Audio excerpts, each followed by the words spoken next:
झारखंड भारत का हरा भरा प्रदेश, जहां की धरती प्राचीन सभ्यताओं, आदिवासी संस्कृतियों और प्राकृतिक संपदा की अनगिनत कहानियों को अपने में समेटे हुए है। आइए जानते हैं झारखंड के प्राचीन इतिहास के अद्भुत पहलुओं को।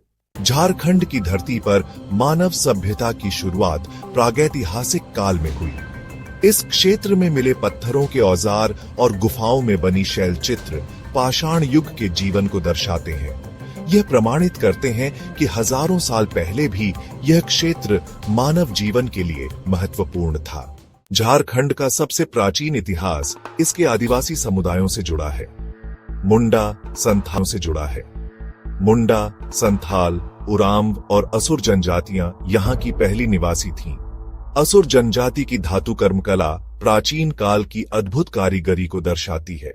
पुराणों और वैदिक साहित्य में झारखंड का वर्णन कीकट और वनांचल प्रदेश के रूप में मिलता है।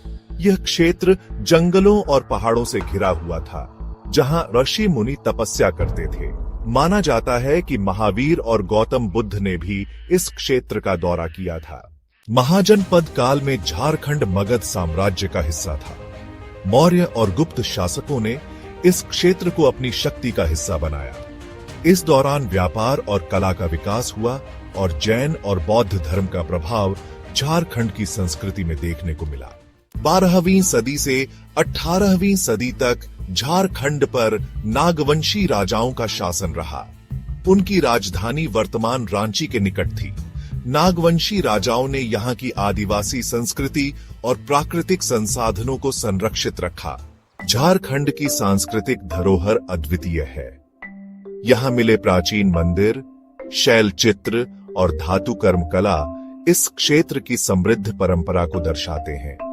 सारंडा और चाईबासा में मिले अवशेष बताते हैं कि यह क्षेत्र प्राचीन व्यापार मार्गों और खनिज संसाधनों का केंद्र था। झारखंड की संस्कृति का मूल इसकी प्रकृति है।